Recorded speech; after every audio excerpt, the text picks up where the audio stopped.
Hello students, आज आपण 10th standard जॉमेट्रीचा 5th लेसन कोऑर्डिनेट जॉमेट्रीमधील प्रॅक्टिस सेट 5.1 मधील क्वेश्चन नंबर 1 मधील एक्झाम्पल 5 आणि एक्झाम्पल 6 पाहणार आहोत. एक्झाम्पल 5 पहा. आपल्याला टी आणि आर हे दोन पॉईंट्स दिलेले आहेत आणि त्यांचे कोऑर्डिनेट्स दिलेले आहेत आणि आपल्याला या दोन पॉईंट्समधील टी आणि आर या दोन पॉईंट्समधील डिस्टन्स फाइंड करायचं आहे. पहा, सॉल्व करू आपण example. Suppose coordinates of points T and R are x1 y1 and x2 y2 respectively. आपण T या पॉईंटचे कोऑर्डिनेट्स x1 y1 कन्सिडर करू आणि R या पॉईंटचे कोऑर्डिनेट्स x2 y2 कन्सिडर करू. लिहून घेऊ आपण coordinates. x1 is equals to x1 किती आहे -3, y1 किती आहे 6, y1 is equals to 6, x2 is equals to x2 किती आहे 9, y2 is equals to y2 किती आहे -10. आता आपण डिस्टन्स फॉर्म्युला यूज करू. अकॉर्डिंग टू डिस्टन्स फॉर्म्युला, आता आपला डिस्टन्स फॉर्म्युला काय आहे? डिस्टन्स पॉईंट कुठले आहेत? T and R. Distance T R is equals to under root x2 minus x1 the whole square plus y2 minus y1 the whole square. हा आपला distance formula आहे.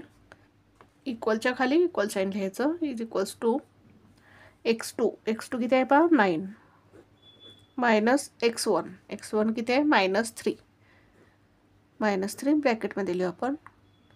Bracket complete the whole square plus y2 किती आहे -10 minus y1 किती आहे 6 bracket complete the whole square is equals to 9 minus minus काय होईल plus 9 + 3 bracket complete the whole square plus -10 - 6 किती येईल -16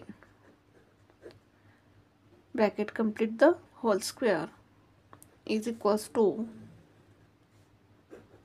9 + 3 12चा स्क्वेअर प्लस -16चा स्क्वेअर किती येईल 16चा स्क्वेअर 256 -16चा स्क्वेअर किती येईल 256 इज इक्वल्स टू 12चा स्क्वेअर किती आहे 144 plus 256 is equals to 6 + 4 10 0 carry over 1 येईल 5 + 4 9 प्लस 6 + 4 10 0 कॅरी ओव्हर 1 येईल 5 + 4 9 9 + 1 10 0 कॅरी ओव्हर येईल 1 2 + 1 3 प्लस कॅरी ओव्हर 1 4 किती येईल 400 येईल.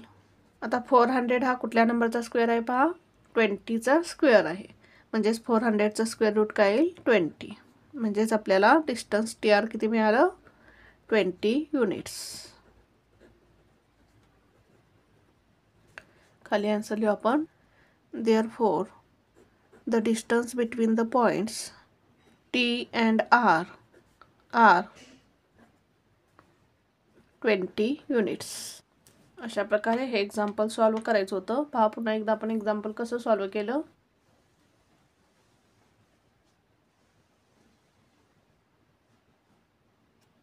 नेक्स्ट एक्झाम्पल पाहू आपण. एक्झाम्पल 6 पहा. आपल्याला W आणि X हे दोन पॉईंट्स दिलेले आहेत आणि त्यांचे कोऑर्डिनेट्स दिलेले आहेत आणि या दोन पॉईंट्समधील आपल्याला डिस्टन्स फाइंड करायचं आहे. आता हे जे Wचे कोऑर्डिनेट्स आहेत त्यांना आपण x1 y1 कन्सिडर करू आणि जे Xचे कोऑर्डिनेट्स आहेत त्यांना आपण x2 y2 कन्सिडर करू. Suppose coordinates of points W and X are x1 y1 and x2 y2 respectively. म्हणजेच आपण Wचे कोऑर्डिनेट्स x1 y1 कन्सिडर करू आणि Xचे कोऑर्डिनेट x2 y2 कन्सिडर करू.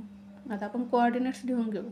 x1 किती आहे पहा -7/2, y1 किती आहे 4, x2 किती आहे 11 आणि y2 किती आहे 4.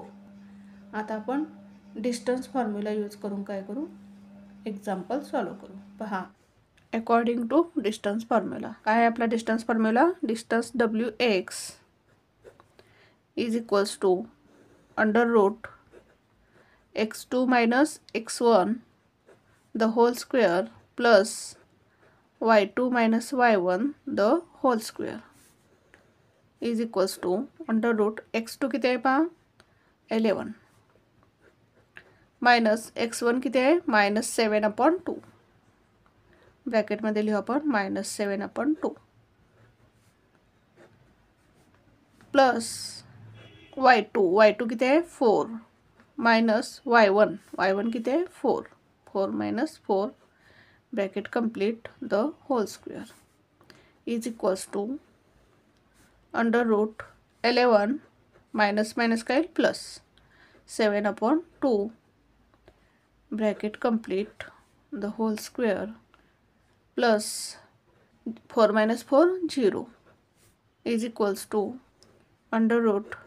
आता इथे डिनॉमिनेटर काही नाही, आपण 1 कन्सिडर करू आणि क्रॉस मल्टिप्लिकेशन करू. 11 2 जार 22 प्लस 7 1 जार 7 अपॉन 2 1 जार 2 bracket complete the whole square is equals to under root 22 plus 7 किती येईल 29 upon 2 bracket complete the whole square. आता स्क्वेअर रूट आणि स्क्वेअर काय होईल कॅन्सल होईल, म्हणजेच आन्सर काय येईल 29/2. म्हणजेच आपल्याला डिस्टन्स WX किती मिळालं 29/2 युनिट्स. 29/2 युनिट्स. आन्सर लिहू आपण. Therefore, the distance between the points W and X are 29/2 units. अशा प्रकारे हे एक्झाम्पल आपल्याला सॉल्व करायचं होतं. पुन्हा एकदा पहा आपण एक्झाम्पल कसं सॉल्व केलं.